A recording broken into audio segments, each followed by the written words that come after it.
Welcome back to The Entrepreneurs on Monocle 24 with me, Jonathan Openshaw. Jamie Worth is a former DJ who found himself entering the hospitality game almost by accident when he took a chance investment on a pub back in 2010. Since then, he's gone on to revitalise Sydney's nightlife, restoring and opening no less than 6 successful inner-city venues in only a few years and earning a small fortune in the process. As Sydney's entertainment scene takes a decisive step from beer barns and pokies towards a renewed love affair with quality food and design, Worth finds himself riding a wave. Monocle's Jonathan Seidler caught up with this former nightclub turned tapas and boutique beer mogul at his newest pub in Surrey Hills to find out how the DJ ended up kickstarting his own food institution. So Jamie, I'm picturing this. You're a DJ and you're at the top of your game, and you and your mates are being booked for some of the biggest gigs in the country. So what made you decide to jump ship? It wasn't so much jumping ship. I mean, at the time I was DJing full time. Playing 3 or 4 gigs a week. I was travelling a lot, travelling interstate. Pretty much had to travel for all my gigs. And the Flinders, which was our first hotel, that was the one that came up, and the other guys in it asked if I wanted to put some money in, and I was kind of like, yeah, sure, why not? I'd been an overpaid DJ for a while, so I'd managed to save up some money. And I just put some money in and didn't think too much about it, and then kind of realised pretty quickly after I put my cash in that there was no one to really run the business.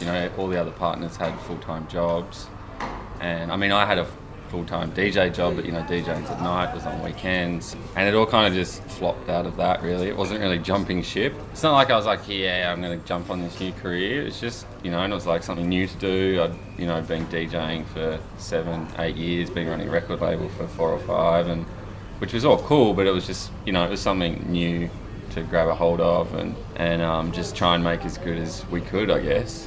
So when people speak, I mean, obviously now, especially in Sydney, when you do read the newspapers that speak about the kind of empire that they say that you've created, that wasn't anything that you had in your mind? No, it really wasn't. Like, we've got all our hotels in Surrey Hills, but it wasn't like that was really deliberate either. It was just, they're the ones that became available, and they're the ones we picked up.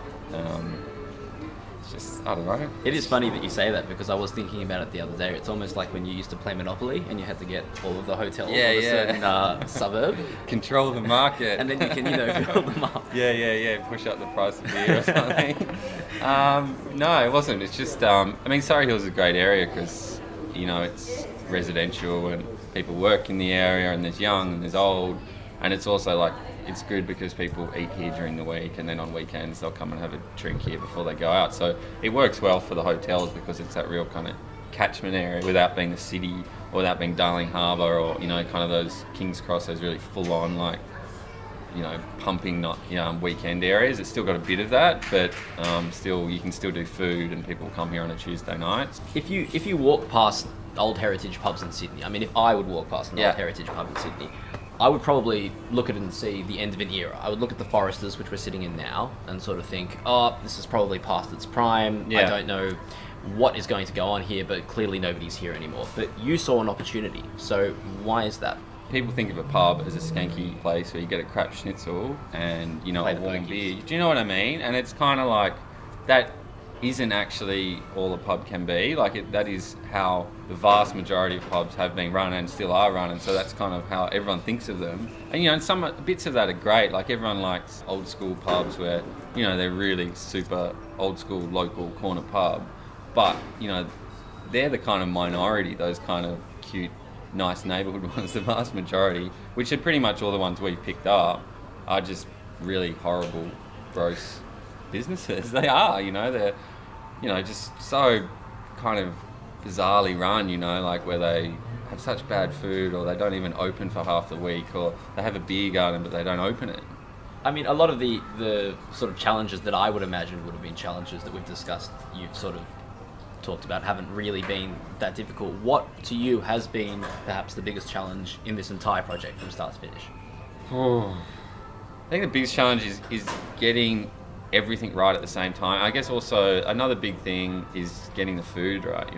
It's a long process starting a menu, and we basically start from scratch, with each venue.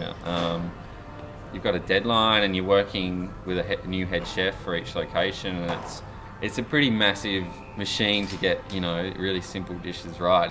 You must have a very wide knowledge of food then. I mean, this is Italian in the Foresters that we're sitting in now. Yeah. And the Carrington is Spanish. And then we've got the American food happening at the Norfolk. Yeah, I mean, we're not trying to do crazy like molecular stuff, or I couldn't do that. I don't know anything about that, because that's when you do really get into the finer points of chef technique, and I'm not, I'm one of those guys.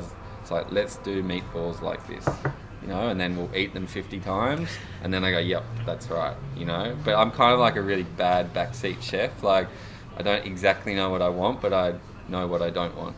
So I wanted to know really about who's helped you along the way. I know that you had Thomas Lim, who was the chef at quite a few different restaurants that you ran. Who else has really been instrumental in helping you get this stuff together?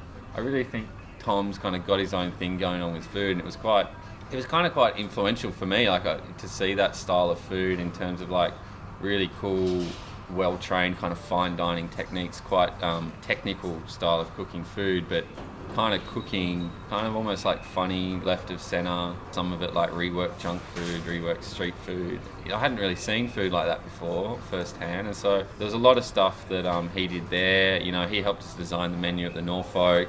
I'd pilfer ideas from him all the time for the other hotels. He knows it, it's fine. Yeah, and then Mike is definitely another one, Mike Delaney. He's an old school club dude from Melbourne. He's amazing decor-wise. He's amazing. He can see what a room is going to look like before it's finished, and he's not like doing 3D animations or anything. Like, he just knows in his head, and he's just like the ultimate host.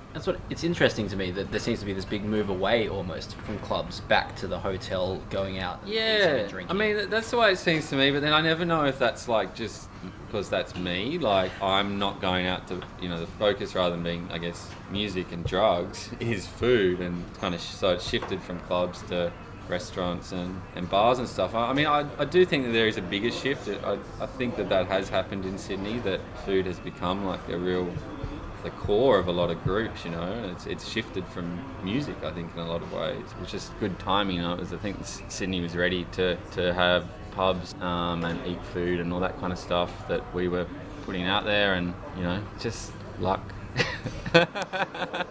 No, I don't know. I probably won't be doing hotels in 5 years' time, though. That was Monocle's Jonathan Seidler reporting on the entrepreneurial mindset that's shaking up Sydney's hospitality scene.